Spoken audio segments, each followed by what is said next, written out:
Sometimes pain doesn't just affect the movement, it also affects your independence, confidence, and activities in daily living. And when it comes to restoring the mobility and giving patient a second chance, here our guest today is very special who will help us throughout. Hello everyone, welcome to my podcast. This is Dr. Tanvi Kataria, your neurophysiotherapist and founder of PhysioFi. And today we have a very special guest with us who has transformed thousands of lives in joint replacement surgeries and orthopedics. It's an honor to welcome Dr. Romil Rathi sir. I am in short of words to tell about his qualifications and achievements. Sir is Masters of Surgery in Orthopedics and trained fellowship doctor in joint replacement surgeries. He has done more than 5,000 surgeries. Let me correct myself, 5,000 successful surgeries in over a span of 12 years. He is the owner of Medicure Clinic in Ramdaspet, Nagpur, and is associated with various hospitals named Suyog, Wockhardt and CARE. Sir आपसे आपके बारे में बोलने के लिए हमारे पास बहुत कुछ है, but I will be pretty selfish today and I would like to know so much about knee as you are the master in it. तो starting with it I want to know कि आजकल Indian families में it is so easy and it is so common कि हम हर घर में एक किसी ना किसी को नी प्रॉब्लम के साथ में देख रहे हैं. Everyone is a silent sufferer, जिसे सीवियर नी पेन हो या डिस्कम्फर्ट हो. So are we as a people going wrong somewhere कि कहाँ हमारी कोई गलती हो रही है? So what will you suggest for those people? Yes, so it is a very common trend. अभी डे बाय डे पेशेंट्स जो है नी पेन के बढ़ते जा रहे हैं. Yes, it has few common regions. One is lack of exercise. Second is vitamin D deficiency. Both these things are very much common in Indian population. और अभी if you compare it with last generation or maybe like 30 years back, 40 years back, there was a time we used to drive bicycles. It was compulsion. Correct. And walking was compulsion. Correct. But gone are the days. अभी ऐसा है कि आपको घर के बाहर gate पे आपकी उबर चाहिए, ओला चाहिए. हाँ जी. है ना? तो और साइकिलिंग भी बहुत कम लोग हैं जो करते हैं रूटीन एक्टिविटीज़ में. ये दोनों एक कॉमन रीज़न है कि नी पेन बहुत बढ़ गया है. एज रिलेटेड जो आर्थराइटिस रहता था वो अब यंग एज में दिखने लगा है. It use to happen after 60s. Now we get more patients in 45 and 50s. That is one of the commonest reason. Second reason is over enthusiastic sports activities. है ना? When you are not trained, when you are not prepared, आपने rehab कुछ किया नहीं है, आपके muscle strong नहीं है, and you start playing some sports aggressively. That is one of the commonest problem कि यंग जनरेशन में नी पेन लेके आ रहे हैं. पिकल बॉल खेल रहे हैं बट पिकल बॉल कोर्ट पे नहीं खेल रहे, सीमेंट कोर्ट पे खेल रहे हैं. करेक्ट. ऐसे बहुत सारी चीज़ें हैं जिसके वजह से यंग पॉपुलेशन भी बहुत आ रहा है. और मिडिल एज लोग आ रहे हैं जो ओल्ड एज के साथ आर्थराइटिस होना चाहिए था वो यंग एज में लेके, मिड एज में लेके, मिडिल एज में लेके. करेक्ट. सो आप बोल रहे हो कि D3 deficiency is one of the lacking that is factor one of the commonest cause. क्योंकि सनलाइट एक्सपोजर कम है मोस्ट ऑफ द टाइम. अभी मैं खुद भी अगर मैं जाता हूँ, मैं OT में जाता हूँ, OPD में जाता हूँ, मैं कार में जा रहा हूँ, वहाँ जाके बैठ रहा हूँ, फिर से कार में घर पे आ रहा हूँ. सनलाइट एक्सपोजर हार्डली कुछ है. अनटिल अनलेस मैं उसके लिए स्पेसिफिकली बाहर निकल के सनलाइट एक्सपोजर लूँ, मुझे सनलाइट एक्सपोजर ही मिल नहीं रहा. ओके, ठीक है. तो सर अगर मैं आपसे ऐसा पूछूं कि D3 हर इंसान ने चेक कराना चाहिए या फिर they should take the tablets of it, they should go to a doctor? You should check it. Without check के टैबलेट्स लेना भी गलत है. Okay. But it is very much common deficiency, more common than calcium and other things. है ना? एक misconception है कि सबको कैल्शियम डिफिशियंसी है, पर्टिकुलर एज के बाद सबको लेना है.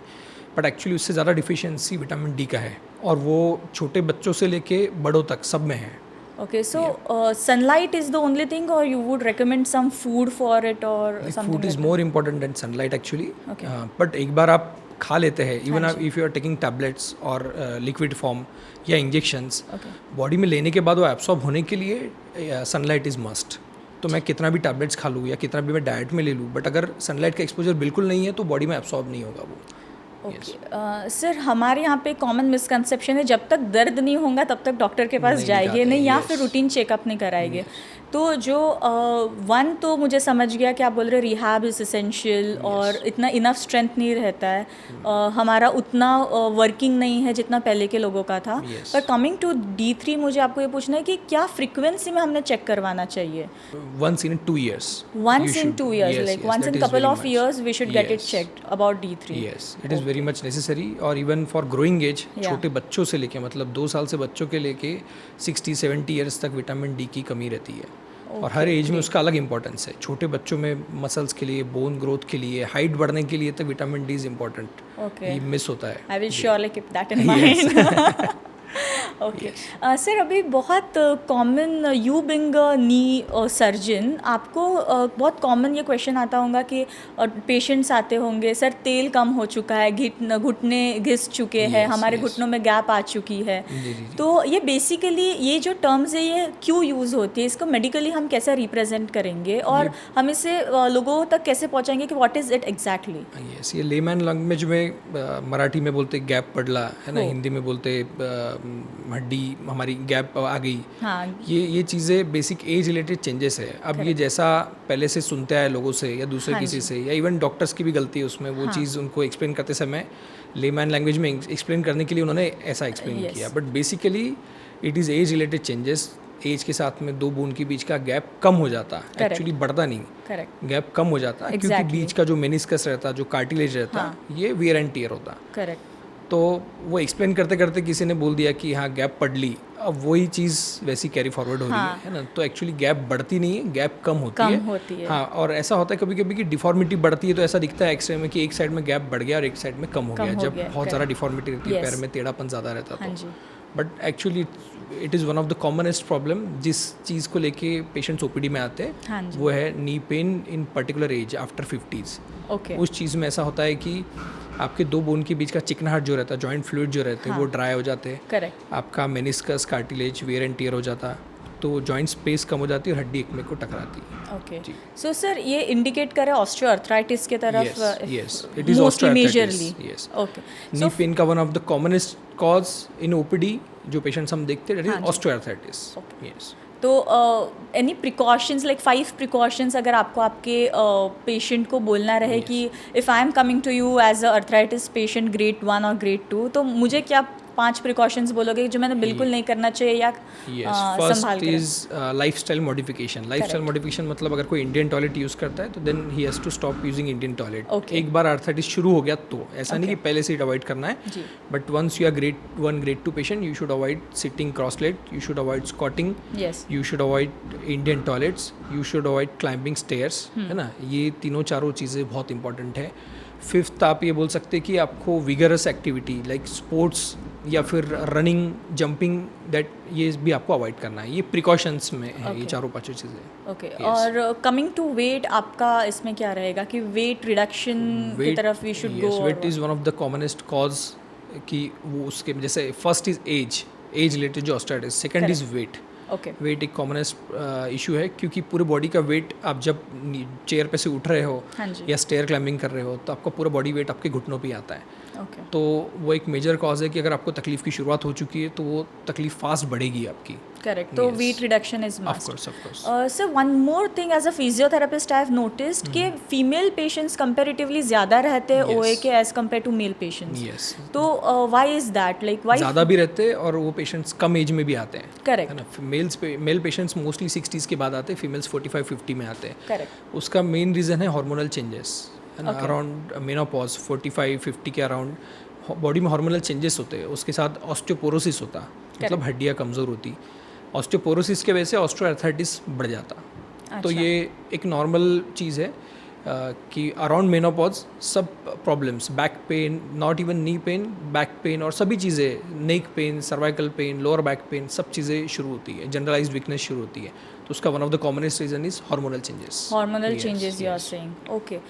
And when it comes to and there is one more thing, जो रूटीन अपना इंडियन पॉपुलेशन है बेसिक, उसमें एक चीज़ कॉमन है कि घर पे मोस्टली महिलाएं पूजा करती है ना. महिलाएं नीचे बैठ के काम करती है या नीचे बैठ के खाना बनाती है ना. तो जनरली मेल्स में वैसा नहीं है. मेल्स बाहर काम करते, ज़्यादा चलते, ज़्यादा उनका बाहर एक्सरसाइज होता, सनलाइट को भी थोड़ा बहुत एक्सपोजर रहता. फीमेल्स का उल्टा है, सनलाइट एक्सपोजर कम रहता, नीचे बैठ के ज़्यादा काम करते, और हार्मोनल चेंजेस, ऑस्टियोपोरोसिस, ये सब मिला के ऑलमोस्ट 75% पेशेंट्स हमारे फीमेल्स रहते हैं नी आर्थराइटिस के. इतना डिफरेंस है 75 and 25.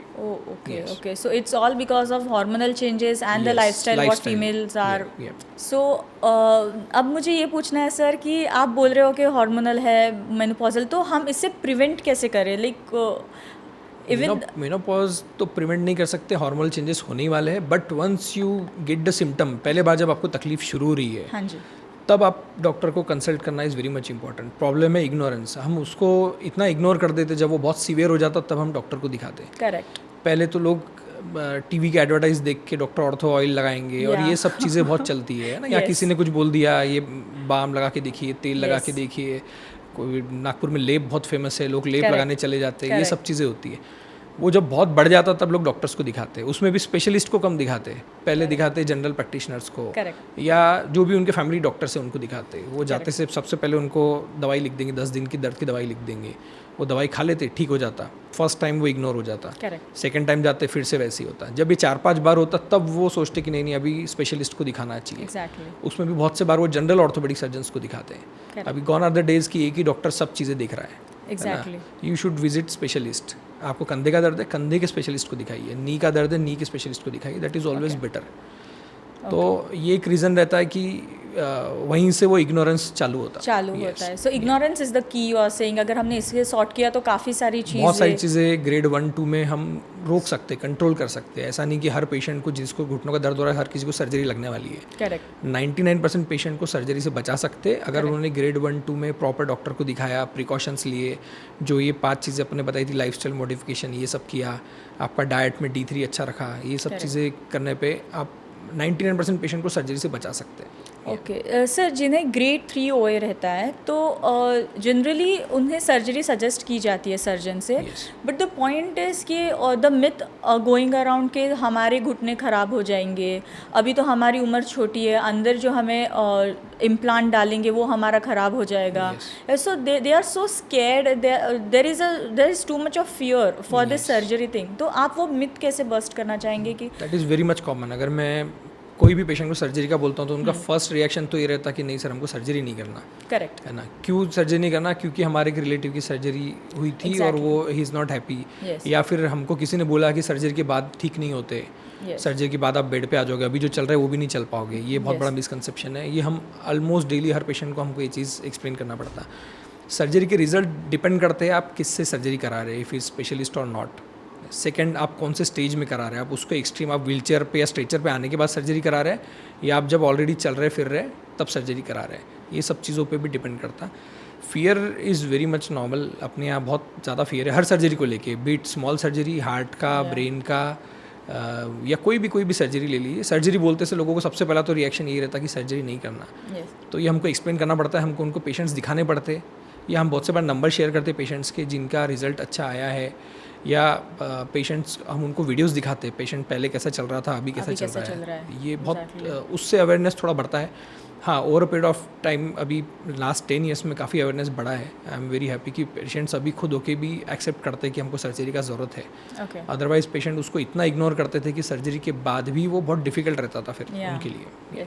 So one more thing is there कि पहले पेशेंट आता है कि दोनों भी नीज़ में उनके प्रॉब्लम रहेंगी, सीवियर प्रॉब्लम रहेंगी, दोनों भी नीज़ के लिए उन्हें सर्जरी एडवाइस की जाएंगी. But they have this mindset कि पहले मैं एक नहीं करूँगा फिर मैं दूसरा नहीं करूँगा. So what you want to tell about that ki is that advisable, or if both knees are equally affected then it's better to get it replaced in the same sitting. है ना. मैं उनको एक एग्जांपल देता हूँ basic. आपके गाड़ी के दोनों टायर की हवा कम है, कार के, आप एक ही टायर में हवा भरोगे, ऐसा तो नहीं कि उसमें हवा भर के दिखते, गाड़ी टेढ़ी चलेगी. है ना. आपको दोनों ठीक करना है तभी प्रॉपर ठीक होगा. But it is not always like कि दोनों सेम है. कभी एक में ग्रेड 3 और दूसरे में ग्रेड 1 है. तो हम उनको ये बोलते हैं कि ग्रेड 3 का कराइए, 1 आप 1-2 साल बाद कराइए, जब आपको ज़रूरत पड़ेगा या जब दर्द बढ़ेगा तब कराइए. तो ऐसा कोई रूल नहीं है कि दोनों एक साथ करना है. बट अगर किसी को दोनों पैर में तकलीफ है तो पेशेंट के लिए अच्छा है कि दोनों करें. उससे रिहैब में भी उनको फ़ायदा होता है ना. उनका गेट इम्प्रूव होता है, चलना जो होता है वो इम्प्रूव होता है. तो सर एज अ सर्जन आपको क्या ज़्यादा डिफ़िकल्ट है, पेशेंट को सर्जरी के लिए कन्विंस करना कि सर्जरी के बाद में रिहैब के लिए कन्विंस करना? सर्जरी के कन्विंस करना डिफ़िकल्ट है, और रिहैब के लिए हमको एक्सप्लेन करना बहुत इंपॉर्टेंट है, क्योंकि नी रिप्लेसमेंट एक ऐसा सर्जरी है जिसमें अगर फिजियोथेरेपी वो नहीं करते प्रॉपर, रिहैब प्रॉपर नहीं करते, तो सर्जरी का रिजल्ट आपको नहीं मिलता है. तो जितना 50% सर्जरी, मैं पेशेंट को 50-50% बोलता हूँ, surgery is 50% important and physiotherapy is 50% important. आप ये मत सोचिए कि आपने बहुत अच्छे सर्जन से मेरे से सर्जरी करा ली तो आप 100% ठीक हो जाएंगे। अगर आप फिजियोथेरेपी नहीं कर रहे सर्जरी के बाद तो आपकी सर्जरी वेस्ट होने वाली है। करेक्ट, एटलीस्ट नी रिप्लेसमेंट को ये अप्लाई होता है, नॉट ऑल सर्जरीज। Yes. बहुत से बार जैसे हिप रिप्लेसमेंट में फिजियोथेरेपी का बहुत ज़रूरत नहीं पड़ता, हाँ जी, नी में it is must. It is तो हमको पेशेंट का फॉलोअप भी लेना पड़ता है। पेशेंट्स पेरीफेरी से आते हैं जहाँ फिजियोथेरेपिस्ट नहीं है बहुत से बार, तो हमको उनको बोलना पड़ता है कि हम फिजियोथेरेपिस्ट का नंबर शेयर करते हैं, आप उनसे ऑनलाइन कंसल्ट कीजिए या बीच बीच में विजिट कीजिए जब हो सकता है। करेक्ट, वो एक चैलेंज है क्योंकि पेरीफेरी में हर जगह अभी फिजियोथेरेपी सेंटर्स नहीं है। Correct, yes, okay. And sir when it comes to grade 1 grade 2 जो कि एक माइनर फॉर्म ऑफ अर्थराइटिस है, Yes. तो उसमें रिहैबिलिटेशन के लिए आप क्या बोलोगे कि कितना इम्पॉर्टेंट है? और द बेसिक क्वेश्चन इज क्या रिहैब से ग्रेड 1 और grade 2 osteo arthritis of knee recoverable है?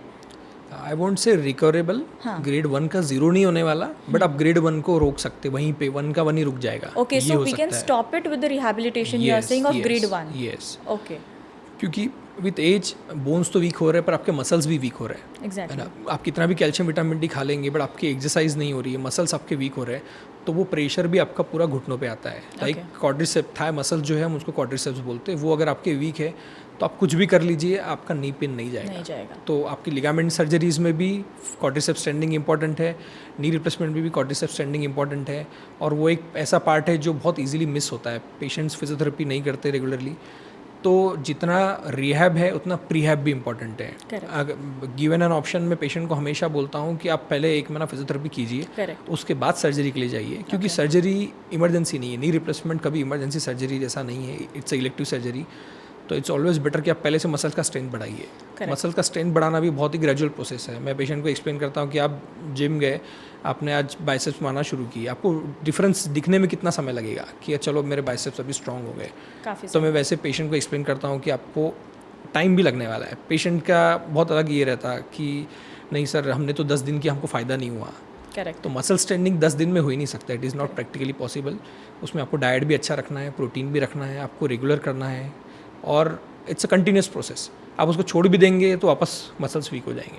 Correct, okay. और ग्रेड 2 की अगर बात की तो रिहैब कितना रोल प्ले करेगा, मेडिसिन कितना रोल प्ले करेगी? और इवन हर ग्रेड में रिहैब और प्रीहैब दोनों का रोल है ही, Okay. है ना। फिजियोथेरेपी ग्रेड 1 में प्रिवेंटिव जैसे बोल सकते हैं हम, ग्रेड 1-2 तक हम ऐसा है कि हम सर्जरी नहीं करना है, अवॉइड करना है, उसके लिए कर सकते हैं। ओके, तो पेन फ्री होने के लिए Yes. कंपैरेटिवली जितना आपको पहले पेन Yes, था, अभी अगर yes. आपको उतना नहीं तो आपने रिहैब करना चाहिए। ऑफ कोर्स उससे। करना चाहिए, that is very important. Okay, so और सर एक और मिसकंसेप्शन है कि अगर एज यू सेड कि अगर मुझे अर्थराइटिस है तो आप नीचे मत बैठिए, आप ज़मीन पे मत बैठिए, आप क्रॉस लाइक सिटिंग में मत बैठिए, आप इंडियन टॉयलेट्स यूज़ मत कीजिए। Yes, but in India there is a myth कि अगर मैं नीचे नहीं तो मैं बैठूंगी कभी बैठ नहीं पाऊंगा। तो मैं कभी बैठ नहीं पाऊंगी। Yes. That is number 1। Number 2 is कि अगर मैं वॉक नहीं करूंगी तो मैं बस ऐसे फिर ऑन Walk बेड नहीं। हो जाऊंगी। Yes. मेरा ये तो आप इसमें क्या बोलना चाहेंगे कि मैं- ये मिथ को बस्ट करना बहुत इंपॉर्टेंट है कि Yes. इज़ वॉकिंग गुड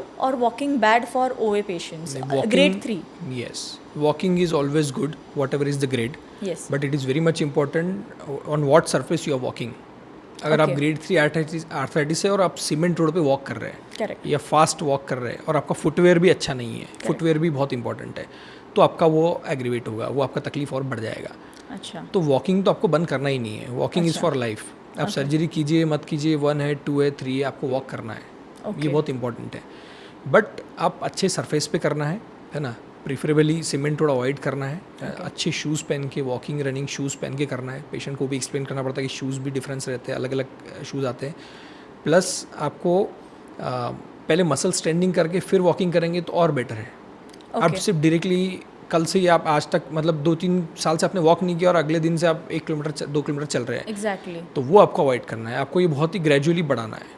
यही मैं आपको पूछने Yes. वाली थी कि अगर किसी का weight is more than 80 kgs, उसको ग्रेड 3 अर्थराइटिस है एंड इफ ही और शी इज़ वॉकिंग, तो अगर इतने वॉक करने से प्रेशर इतना नी पे आएगा कि Yes. नी काफ़ी पेनफुल रहेगी। Yes. तो वो हम उनको बोलते हैं कि पहले आप मसल स्ट्रेंडिंग कीजिए, Okay. ग्रेजुअली कीजिए, या आप मिक्स कीजिए, आप थोड़ा साइकिलिंग कीजिए, है ना, स्टेडी साइकिलिंग, जिम वाला साइकिलिंग कीजिए, और आप थोड़ा सा वॉकिंग कीजिए। और one more thing, coming to physiotherapy, आपको क्या लगता है कि फिजियोथेरेपी सर्जरी को डिले करवा सकता है क्या? ऑफ कोर्स करा सकता है।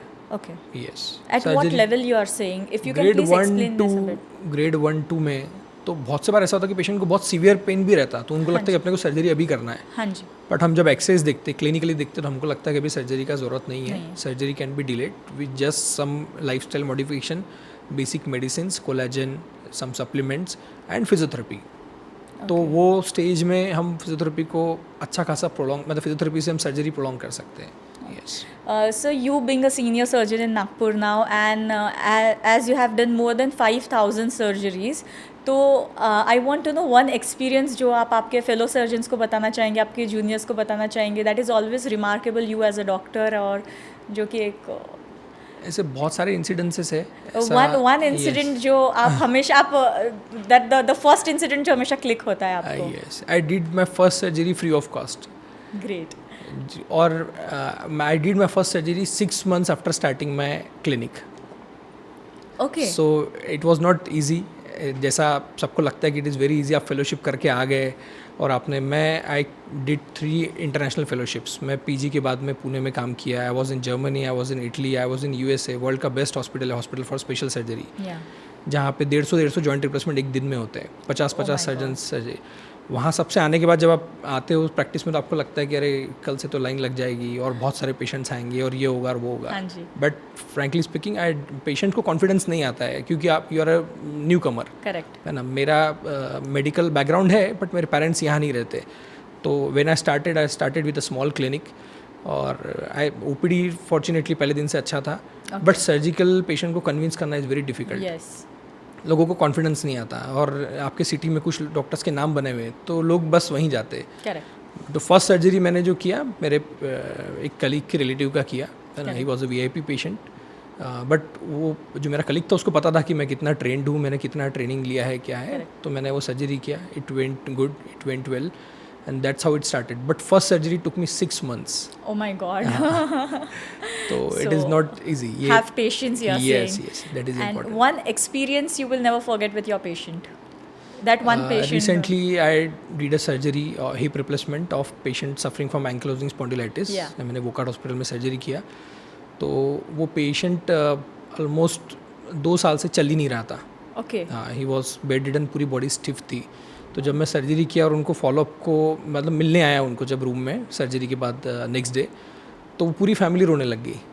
पूरी फैमिली, मतलब फैमिली में 4 मेंबर है, चारों के चारों जोर जोर से रो रहे, Oh my God. खुशी से। तो मैंने पहले कभी ऐसा एक्सपीरियंस नहीं किया। It was like Touch wood. तो वो बहुत अलग एक्सपीरियंस था। In your experience, what is one single effective habit जो patient ने follow करनी चाहिए to save their knees?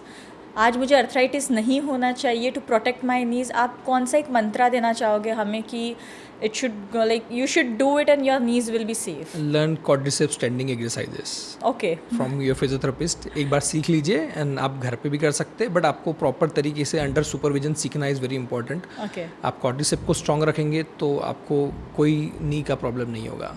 Okay. Yes. And one biggest myth you are facing with this knee replacement surgery, जो एक मिथ हर patient के दिमाग में रहता है कि जिससे आपको डिजॉल्व करने में बहुत टाइम लगता है कि patient think that problem is with surgery.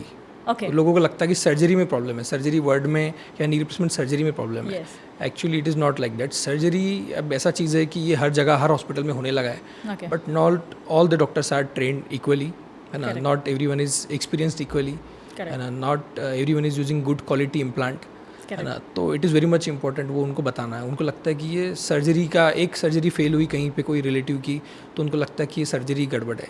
Surgery का इशू नहीं है। इफ़ यू आस्क मी, हम अगर 10 टाइप की सर्जरी करते हैं, तो सबसे हेल्पफुल सर्जरी पेशेंट के लिए नी रिप्लेसमेंट सर्जरी है। Okay, All the patients are happy. Most of the time patients are very much happy after surgery.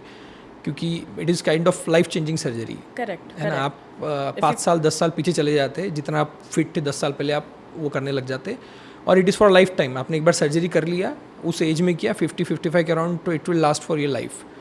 तो एक घंटे का छोटा सर्जरी आपकी लाइफ पूरी चेंज कर देता है। लोगों की एक्टिविटीज़ उसके चक्कर में पूरी बंद हो जाती, लोग बाहर निकलना बंद कर देते, लोग सोशल एक्टिविटीज़ बंद कर देते, फिजिकल जो स्पोर्ट्स करते थे सब बंद कर देते, सिर्फ नी पेन की वजह से। वो सब वो वापस शुरू कर सकते हैं। Correct.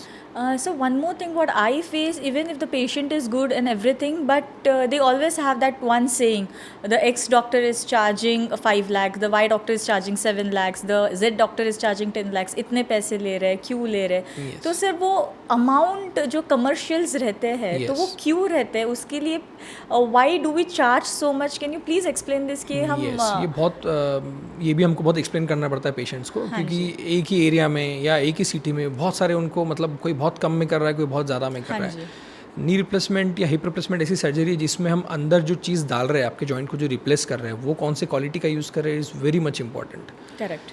मैं अंदर क्या कर रहा हूँ, है ना, वो आपको पता नहीं चलेगा, Correct. बट आपको डॉक्टर पे उतना ट्रस्ट करके वो चीज़ जो डॉक्टर अच्छी क्वालिटी का सामान यूज़ करेगा वहीं जाना है। दूसरा, हम जब ये सर्जरीज करते थे, हम ये सब हमें कैसे पता चलेगा सर क्या क्वालिटी है? what Yes, is ये some सब डॉक्टर से आपने पहले पूछना है, सर्जरी के पहले आपने पूछना है कि कौन सी कंपनी का इम्प्लांट लगने वाला है, okay. अंदर जो लगने वाला है वो आप डिस्कस करना है। आजकल बहुत पेशेंट्स करते हैं जिनको अवेयरनेस है या जिनके बच्चे एजुकेटेड है। Just for the awareness sake, can you please tell us few companies जो patient बोल सके कि we want this particular kind of implant? Yes, तो Johnson and Johnson is a good company, Okay. Smith and Nephew is a good company, Okay. है ना। ये knee replacement के लिए दोनों काफ़ी चलती है। Meril is a very good Indian company. Okay. Generally ये 3 जॉइंट रिप्लेसमेंट कंपनीज जो है काफ़ी यूज़ होती है, and they are all these are good. But अब इसके सिवा और 10 कंपनीज मार्केट में आती है हाँ ना, जी. जो लॉन्ग टर्म के लिए बहुत अच्छी नहीं है। Okay. वहाँ क्वालिटी में डिफरेंस आता है। दूसरा, आपका ओटी सेटअप कैसा है।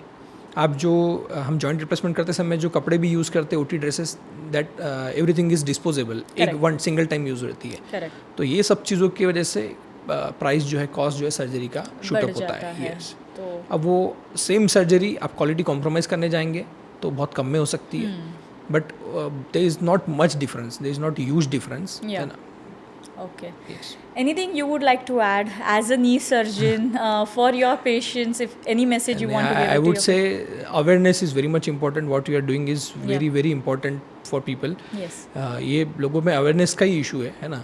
हम हर चीज़ एक्सप्लेन नहीं कर पाते। ओपीडी में 10-15 मिनट में पेशेंट हमको मिलता, हम कुछ चीज़ें बता पाते, कुछ चीज़ें नहीं बता पाते हर Correct. पेशेंट को। Correct. तो पेशेंट्स के लिए I guess social media is the good source. What you are doing, what you are started is very good. ये Yes. बेसिकली अब हर कोई सोशल मीडिया पे है, बीट वॉट एवर एज, है ना। अवेयरनेस जैसे बढ़ता जाएगा, आपको सब चीज़ें बेटर होते जाएगी। Correct. एटलीस्ट हेल्थ केयर में तो this is very much important. बस ये भी इंपॉर्टेंट है कि आपको हर चीज़ को, हर पेज को फॉलो नहीं करना है ना। हाँ जी. आप जो फॉलो कर रहे हैं वो भी देखना है कि he himself is a doctor और एजुकेटेड पर्सन, है ना। Yes, क्योंकि that is अभी very वो सोशल important. मीडिया का एक वो प्रॉब्लम भी है, हाँ जी. तो दैट इज़ इम्पॉर्टेंट। वो ब्लेसिंग्स भी है और Yes. कि इतना फेक अवेयरनेस भी हो रहा है। तो और वो उसमें भी डिस्टिंग्विश करना इज़ वेरी इंपॉर्टेंट Yeah. कि आप किसको फॉलो कर रहे हैं, Correct. वो सही में फॉलो करने लायक है क्या। अदरवाइज इतना ज़्यादा सोशल मीडिया पे चीज़ें अवेलेबल है कि आपको कंटिन्यूसली वही सजेस्ट करते रहेंगे, अलग अलग उसके तरीके सजेस्ट होते रहेंगे। आपने नी पेन एक बार सर्च कर लिया हाँ जी. तो आपको आयुर्वेदिक में भी क्या करना है बता देंगे, होम्योपैथी में भी बता देंगे, सब बता देंगे। तो that is very much important कि आपको क्या फॉलो करना है और एक्चुअली आप प्रॉपर कंसल्टेंट को या प्रॉपर पेज को फॉलो कर रहे हैं कि नहीं अवेयरनेस के लिए। If XYZ person is not willing to go for a surgery, तो what is the alternative option for it? It depends which grade he is coming with. Considering 1 or 2 grade. 1 or 2 grade में तो surgery ठीक है. If we Yes. consider 2nd or 3rd grade. Second और third, second तक it is fine with physiotherapy, activity modification, medicines, intraarticular hyaluronic acid injections, है ना, Yes. PRP, ये सब चीज़ों का 1-2 तक फ़ायदा होता है। 3 में अनफॉर्चुनेटली ही has to stay with pain. मतलब बेसिकली आप या तो मेडिसिन आपको खाते रहना पड़ेगा Correct. जब तक आपका किडनी लीवर डैमेज ना हो जाए, Correct. है ना। तो जनरली हम वो अवॉइड करने बोलते हैं। अगर किसी का पेन टॉलरेंस बहुत अच्छा है हाँ. तो he can bear that pain.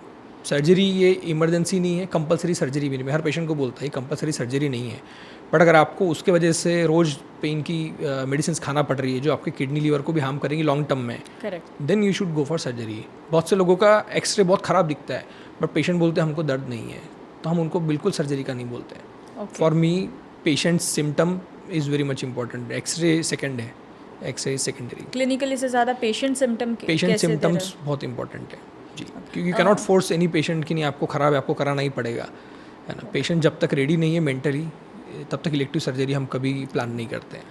Sir अभी आपने जो बोला इंजेक्टिबल्स दे सकते हैं, तो उसके बारे में भी एक है कि एक बार अगर हमने इंजेक्शन लिया तो हमको बार बार इंजेक्शन लेना पड़ेगा। नहीं, इंजेक्शन एक्चुअली बार बार तो अवॉइड करना चाहिए। हाँ जी, वो स्पेसिफिक वो इंजेक्शंस किस चीज़ के लिए रहते हैं, वो क्या काम करते हैं और वो हमारे नी हेल्थ को कैसे अच्छे करते हैं, अगर आप प्लीज़ एक्सप्लेन करें। Hyaluronic acid is a fluid जो हमारे जॉइंट फ्लूइड में, मतलब जॉइंट फ्लूइड का नाम है साइनोवियल फ्लूइड, उसका 70-80% कंटेंट इज़ हाइलुरोनिक एसिड। तो बेसिकली ग्रेड 1 आर्थराइटिस में it works. It acts as a lubricant. वो कोई मेडिसिन नहीं है, कोई दवाई नहीं है, जेल जैसा लुब्रिकेंट जैसा काम करता है, बट वो इनिशियल ग्रेड 1-2 में ही काम करता है।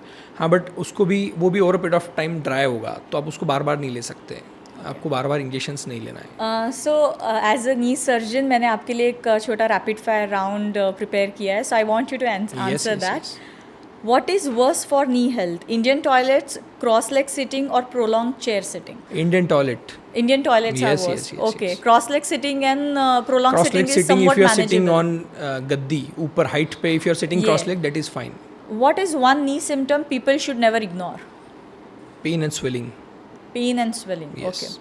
Are kneecaps genuinely useful medically, or do they mostly provide psychological confidence or temporary More of support? psychological confidence. More of psychological. They are only good for particular age Yeah. for psychological symptoms. Okay. What is the biggest misconception social media is currently spreading for knee pain? That it can be cured with any oil or any supplements. Agreed. Yeah. Totally. Yeah. What is more harmful for the knees in today's lifestyle? Obesity, a sedentary routine, or incorrect gym training? If you ask me age-wise, so it is more of obesity. Okay.